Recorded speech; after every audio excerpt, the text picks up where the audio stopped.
तो चलिए उत्तराखंड एक्सप्रेस में आगे बढ़ते हैं। सबसे पहले बात करेंगे जोशीमठ की। जोशीमठ में लगातार रेस्क्यू ऑपरेशन जारी है। जोशीमठ में अब तक 782 मकानों का सर्वे हुआ है, तो वहीं 223 परिवारों के 754 सदस्यों को फिलहाल उनके घरों से हटाया गया। दूसरी जगहों पर शिफ्ट किया गया है। 125 परिवारों को अब तक 1.5 लाख रुपए की राहत राशि भी दी गई है। आपदा सचिव रंजीत सिन्हा के मुताबिक पानी का डिस्चार्ज थोड़ा सा बढ़ा है। आपदा सचिव के मुताबिक मॉडल टेम्परेरी शेल्टर बनाए जाएंगे। इसके लिए परिवारों की राय भी ली जाएगी। 8 अलग अलग संस्थाएं रिपोर्ट तैयार कर रही हैं। हालांकि ये संस्थाएं सीधे मीडिया को रिपोर्ट नहीं दे पाएंगी। ये सभी पहले सरकार को ही रिपोर्ट देंगी।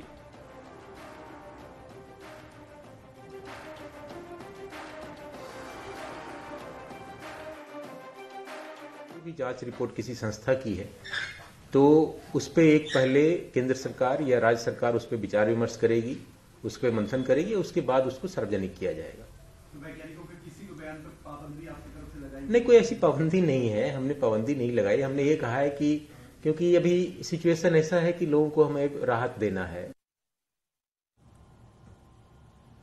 जोशीमठ में राहत का काम चल रहा है और इस बीच तमाम एजेंसियां इस संकट का सर्वे भी कर रही हैं।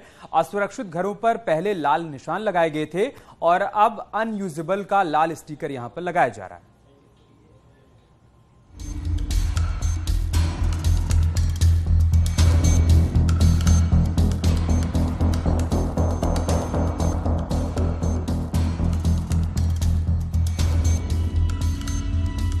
जोशीमठ पर दरार और भूधसाव का संकट बरकरार है। दरार वाले घरों पर पहले क्रॉस निशान लगाया गया था, अब लाल रंग का अनयूजेबल का स्टिकर लगा दिया गया है। यानी जिस घर पर ये स्टिकर लगा है वो रहने लायक नहीं है। सरकार की ओर से पीडब्ल्यूडी इंजीनियर की 40 सदस्यीय टीम सर्वे कर इस स्टिकर को लगा रही है। जो हमारा फॉर्म है वो सेल्फ एक्सप्लेनेटरी है। जैसे आपने पूरे फॉर्म के सब कॉलम भर दिए तो अंत में हमें पता चल जाता है कि वो यूजेबल है या तो उसमें फर्दर कुछ इन्वेस्टिगेशन करके उसमें फिर डिसीजन कुछ क्वांटिफिकेशन करके डिसाइड करेंगे कि उसको वो फिर से अनयूजेबल है, उसको ठीक कर उसमें रह सकते हैं। तो जब जो भी हमारा सर्वेयर उसको सर्वे करता है तो उसे पता चल जाता है, तो उस जो भी उसमें नोटिफिकेशन करते हैं उस हिसाब से, और उसके हिसाब से वो अगर जिसमें कुछ डेंजर वगैरह मतलब खतरनाक या खतरा है उसमें हम अनयूजेबल जैसा स्टिकर से वो लगा देते हैं। दरार और भूधसाव की जद में जोशीमठ शहर की 9 वार्ड और करीब 4000 बिल्डिंग है। दरारें क्यों आ रही, इसका समाधान क्या है, इसे ढूंढने के लिए तमाम एजेंसियां जुटी हुई हैं। इंजीनियर की टीम जहां सर्वे कर रही है, वहीं पर्यावरणविद क्लाइमेट साइंटिस्ट की टीम भी प्रभावित इलाकों का दौरा कर इसके कारण को तलाशने में जुटी है। स्थिति मुझे ये लगता है कि जहां जहां पर क्रैक आए हैं वहां पर स्थिति जो घर हैं उनकी स्थिति ठीक नहीं है, और जिसको कि ऑलरेडी जो है रिहेबिलिटेट उन लोगों को कर दिया गया है सरकार की ओर से भी। लेकिन जहां तक मेरा प्रश्न है कि बीच वाला जो पार्ट ये है जो कि जो सर्कुलर वाली बात हम कर रहे हैं वहां पर अभी कोई भी ऐसी शिकायतें नहीं है। हालांकि सरकार का दावा है कि अब स्थिति सामान्य हो रही है, लेकिन सबसे बड़ा संकट लोगों के लिए विस्थापन और पुनर्वास की है। सरकार का दावा है कि पुनर्वास की व्यवस्था सरकार कर रही है और विस्थापन के लिए सर्वे रिपोर्ट का इंतजार हो रहा है। देखिए, विस्थापन तो तभी होगा जब सर्वे रिपोर्ट आएगी, और अभी 6-7 एजेंसियां यहाँ पे सर्वे कर रहे हैं और मुझे लगता है कि हफ्ता 10 दिन में पूरा सर्वे का काम हो जाएगा, क्योंकि कल कैबिनेट ने निर्णय किया है कि जोशीमठ के लिए दीर्घकालिक योजना बनानी है। तो अगर कोई मकान बिल्कुल ही अगर ऐसा लगेगा कि इसको हटाने से ही काम चलेगा तो मुझे लगता है कि सर्वे के बाद ही तय होगा। जोशीमठ संकट पर उत्तराखंड आपदा विभाग की माने तो अब तक 223 परिवारों को सुरक्षित बाहर निकाला गया है। जोशीमठ, पीपल कोटी समेत कई जगहों पर मॉडल राहत शिविर बनाए गए हैं, लेकिन संकट अभी टला नहीं है क्योंकि पानी का रिसाव बढ़ गया है। हालांकि इसका कारण बारिश को माना जा रहा है, लेकिन संकट बढ़ सकता है, इसकी शंका से गुरेज नहीं किया जा सकता। जो वाटर का डिस्चार्ज था वो कल 190 था, आज उसमें थोड़ी बढ़ोतरी हुई है, 240 LPM हो गया है। तो ये एक शंका हम जाहिर कर रहे हैं कि जो बारिश हुई है उसके कारण ये डिस्चार्ज वाटर का थोड़ा बढ़ गया है फिर से। इससे एक और हम काइंड ऑफ गेस कर सकते हैं कि शायद सुपरफिशियल है। कुल मिलाकर जोशीमठ आपदा इस वक्त लोगों के लिए मुसीबत का सबब बनी हुई है। प्रभावित इलाकों से लोगों को हटाया जा रहा है, लेकिन खतरे का अलार्म अभी बंद नहीं हुआ है। जोशीमठ से नितिन सेमवाल के साथ सुनील नप्रभात, न्यूज़ 18।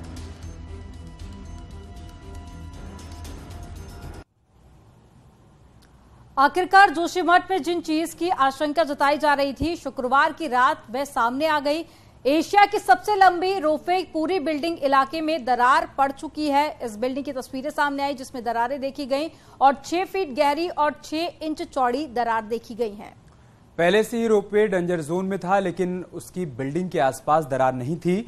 लेकिन शुक्रवार की रात को अचानक से खेतों में रोपवे बिल्डिंग में दरार पड़ने के बाद रोपवे भी असुरक्षित हो गया है। न्यूज़ 18 पर आप इसके असुरक्षित हो जाने की एक्सक्लूसिव तस्वीर देख पा रहे हैं। आखिरकार जिस चीज की आशंका जताई जा रही थी वो एक बार फिर से जोशीमठ में उभर कर आ रही है। जो रोपवे पहले सुरक्षित बताया जा रहा था उसकी भूमि में हम आज आपको दरार दिखाएंगे और ये कल रात की दरार पड़ी हुई है। यहाँ पे जो अधिकारी हैं वो लगातार मॉनिटरिंग कर रहे थे, क्योंकि रोपवे की प्रत्येक दिन की रिपोर्ट शासन स्तर पर भी पहुँच रही थी, पर्यटन विभाग भी ले रहा था, क्योंकि रोपवे जो जोशीमठ की है वो एशिया की सबसे लंबी रोपवे है। और अब इस इलाके में दरार पड़ना कहीं ना कहीं एशिया की सबसे लंबी रोपवे अब खतरे की जद में है। हालांकि इसके रोकथाम के लिए जरूर कुछ प्लान तैयार किया जा सकता है भविष्य के लिए, लेकिन अगर वर्तमान में देखेंगे तो रोपवे अब सुरक्षित नहीं है। आप देखिए कि पूरी बिल्डिंग जो आपको सामने दिखाई दे रही है ये रोपवे की पूरी बिल्डिंग है। यहीं से जोशीमठ का ये निचला इलाका अभी है और यहीं से औली की तरफ रोपवे जाती है और लगभग 10 टावर इसके हैं, 2 स्टेशन है और 2 केबिन इसमें चलती है और लगभग 22 से 23 लोग एक बार औली और औली से वापस जोशीमठ आते हैं। और पर्यटन के लिहाज से अगर हम इस पूरे इलाके की बात करें तो जोशीमठ की नींव ही इस रोपवे से है, क्योंकि जब इस रोपवे का निर्माण हुआ तब जोशीमठ इलाके में पर्यटन भी बढ़ा है। लेकिन अब जब लगातार भूस्खलन हो रहा है तो उससे कहीं ना कहीं रोपवे भी खतरे की जद में है। रोपवे भी काफ़ी जो इलाका है रोपवे का वहाँ पे दरार अब देखी जा रही है। नितिन सेमवाल, न्यूज़ 18, जोशीमठ। तो जोशीमठ में आई आफत ने लोगों में डर का माहौल बना दिया है। आफत के बीच लोग परेशान हैं। इसको लेकर उत्तराखंड सरकार ने मेडिकल कैंप लगाकर लोगों का स्वास्थ्य परीक्षण भी किया। और इस बीच जोशीमठ में ब्लड प्रेशर के मरीज भी काफी ज्यादा बढ़ गए हैं। लोगों में एंजाइटी जैसे लक्षण भी दिख रहे हैं। जिले के डॉक्टर जोशीमठ में कैंप कर रहे हैं और मंत्री धन सिंह रावत और साथ ही बीजेपी प्रदेश अध्यक्ष महेंद्र भट्ट भी मेडिकल कैंप में पहुंचे और मौके का जायजा लिया।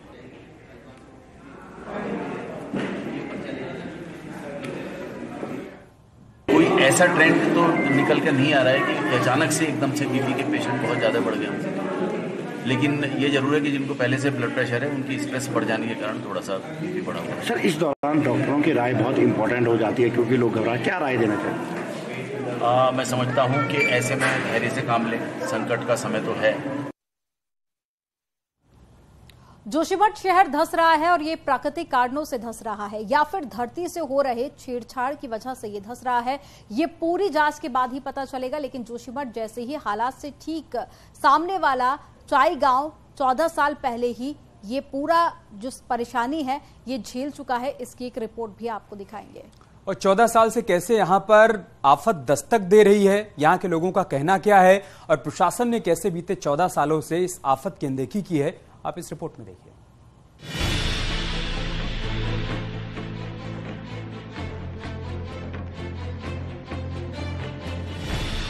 2008 में इस पहाड़ पे मौजूद जो प्रेशर टनल थी, जब वो पंचर हुई और उससे जो पानी निकला, उसके बाद से चाई गांव के बहुत सारे घरों में दरारें आने शुरू हुई, जगह जगह से पानी निकलना शुरू हुआ।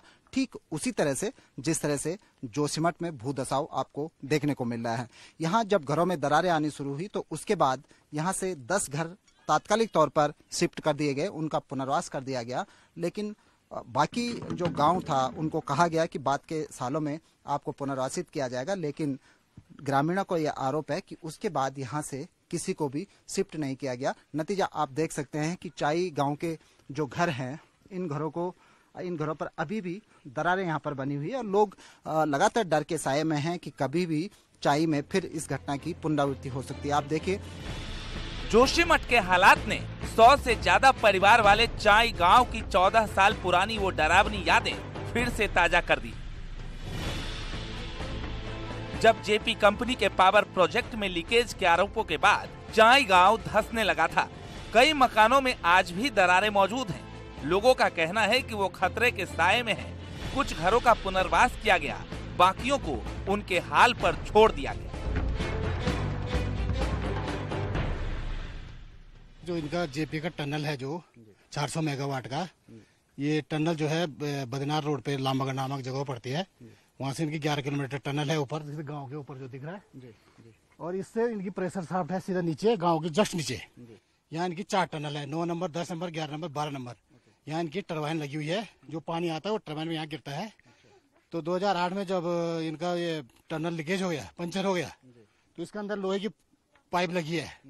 तो वो पाइप लीकेज हो गई तो गांव के नीचे की जो जमीन है वो दलदल बन गई पानी से भीग के। तो जब ज्यादा हो गया वो तो दरारें पड़ना शुरू हो गई हल्की। ये जेपी का वजह से ये दरारें आ रही है। जेपी वालों ने कोई सुनाई नहीं दिया है, बोला है वैसे ही हो रहा है। ये हमारा टनल की वजह से कुछ नहीं है, बोला कि हम पे खाली ऑब्जेक्शन लगा रहे हैं। अब तुम्हारा मकान वैसे ही धसाव हो रहा है, जमीन खिसक रही है, हमारे टनल की वजह से कुछ नहीं हो रहा है। चमोली के जोशीमठ और चाई गांव की तरह उत्तराखंड के दर्जनों गांव भू धसाव की जद में हैं। कहीं लोग लैंडस्लाइड को जिम्मेदार मान रहे हैं, प्राकृतिक आपदा को जिम्मेदार मान रहे हैं, तो दर्जनों स्थानों पर लोगों का कहना है कि पावर प्रोजेक्ट के कारण उनको विस्थापित होने को विवश होना पड़ रहा है। लोग अपने परंपरागत खेत खलियान, अपनी संस्कृति और अपने घरों को छोड़ने को मजबूर हैं। कैमरा पर्सन राकेश रावत के साथ सुनील नौप्रभात, न्यूज़ 18 चाई गांव, चमोली। रक्षा मंत्री राजनाथ सिंह देहरादून के दौरे पर रहे। सुबह 11 बजे देहरादून पहुंचकर रक्षा मंत्री ने गढ़ी कैंट में बने शौर्य स्थल का लोकार्पण किया। और ये शौर्य स्थल उत्तराखंड के शहीद सैनिकों की याद में बनाया गया है। इस दौरान रक्षा मंत्री राजनाथ सिंह और मुख्यमंत्री पुष्कर सिंह धामी ने शहीद सैनिकों को श्रद्धांजलि अर्पित की। इसके बाद रक्षा मंत्री भूतपूर्व सैनिकों की याद में हर साल मनाए जाने वाले वेटरन्स डे प्रोग्राम में शामिल हुए। और राजनाथ सिंह ने कहा कि देश की सुरक्षा में सबसे बड़ा रोल सैनिक निभाते हैं, इसलिए सैनिक हो या फिर भूतपूर्व सैनिक, उनका सम्मान हमेशा रहेगा। इस दौरान राजनाथ सिंह ने भूतपूर्व सैनिकों से मुलाकात की। मुख्यमंत्री पुष्कर सिंह धामी ने कहा कि उत्तराखंड सरकार सैनिकों के कल्याण के लिए काम कर रही है और इस साल दिसंबर तक सैन्य धाम बनकर तैयार हो जाएगा।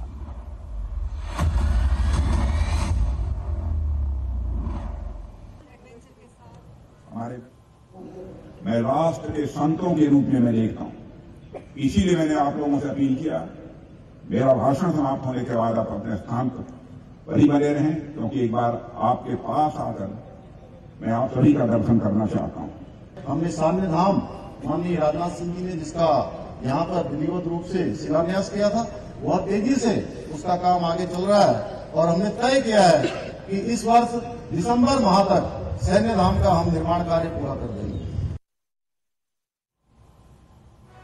कुछ दिन पहले सोशल मीडिया पर एक वीडियो वायरल हुआ था जिसमें एक बुजुर्ग महिला मुंबई में अपने खुद को अल्मोड़ा की बता रही है। वीडियो वायरल होने के बाद में बुजुर्ग आमा को अल्मोड़ा पुलिस ने खोज निकाला और वायरल वीडियो का नोटिस मुख्यमंत्री पुष्कर सिंह धामी ने लिया था और सीएम धामी ने अल्मोड़ा के एसपी प्रदीप राय को खोजबीन करने के लिए कहा था। सीएम धामी के निर्देश पर पुलिस जांच पड़ताल में जुटी और आखिरकार महिला का पता लगा लिया गया, जो अल्मोड़ा जिले के भिकिया सैड ब्लॉक की रहने वाली हैं। पुलिस की एक टीम मुंबई में है जो बुजुर्ग आमा को इलाज के साथ वापस लाने की तैयारी कर रही है।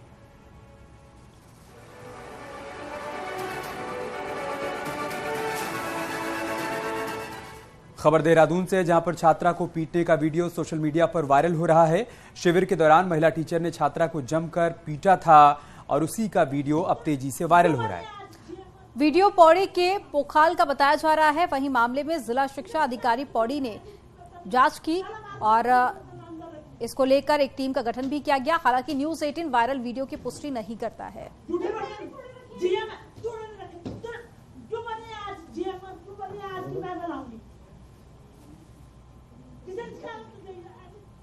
और रुद्रपुर के ईसा नगर बिलासपुर में तेज रफ्तार कार की टक्कर 5 साल के बच्चे की मौत सामने आई है इस टक्कर से। बताया जा रहा है कि बच्चा घर के बाहर खेल रहा था, तभी रफ्तार कार ने टक्कर मार दी और घटना के बाद में कार ड्राइवर मौके से फरार हो गया।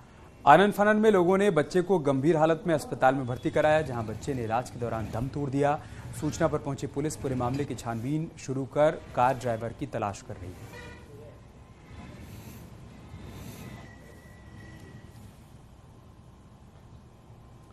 यम है हम, ट्रैफिक रूल्स तोड़े तो साथ ले चलेंगे हम। इन स्लोगन और यमराज की वेशभूषा वाला व्यक्ति किसी भी समय आपको देहरादून की सड़कों पर देखने को मिल सकता है।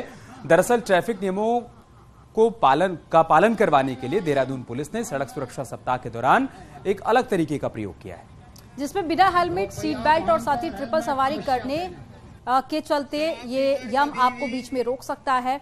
और नियमों का अगर पालन आप लोग नहीं करते हैं तो लोगों को पकड़कर उनको अपने साथ ले जाने की बात भी कह रहा है। साथ ही लोगों को ट्रैफिक नियमों के पालन के लिए शपथ भी दिलाई जा रही है।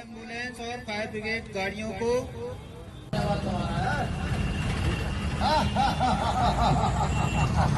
कृपया वाहन पर हेलमेट, बिना हेलमेट न जाए।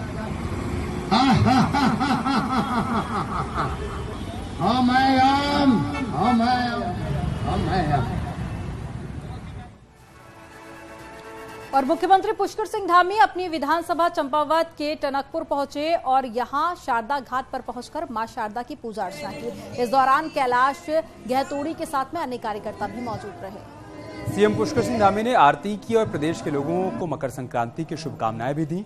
खराब मौसम के कारण मुख्यमंत्री आज बागेश्वर नहीं जा पाए।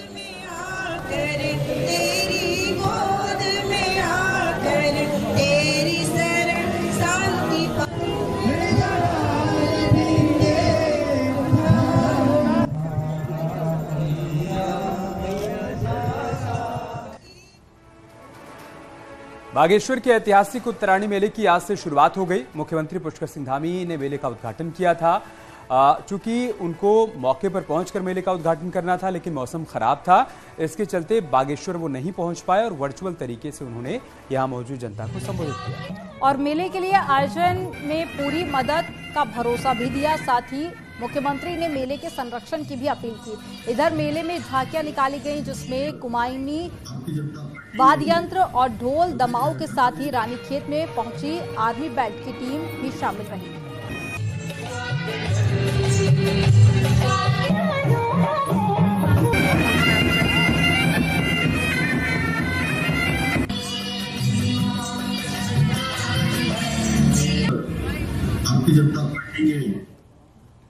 उत्तरायणी के मौके पर हल्द्वानी की सड़कों पर पहाड़ की संस्कृति के अनोखे रंग देखने को मिल रहे हैं।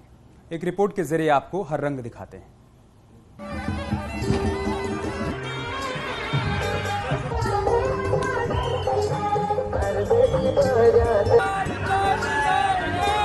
उत्तरायणी के मौके पर पहाड़ की संस्कृति के ये रंग कुमाऊं के प्रवेशद्वार हल्द्वानी में देखने को मिले, जहां एक साथ निकली कई झांकियों ने पहाड़ की कई झलक पेश की।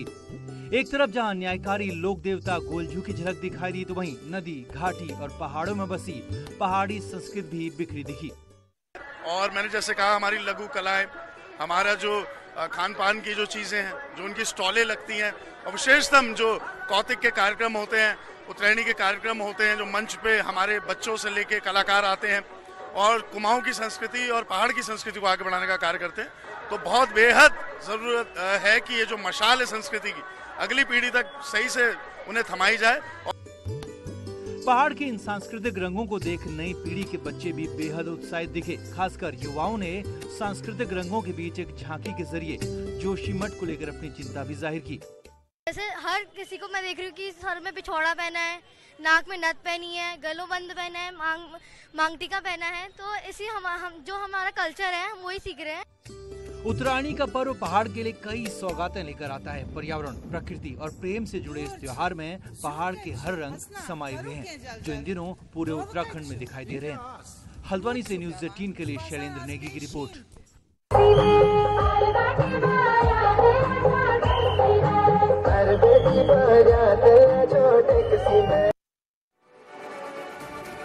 यह वक्त है छोटे से ब्रेक का, और ब्रेक के बाद आपको दिखाएंगे कैसे बर्फ की सफेद चादर में लिपटे हैं पहाड़।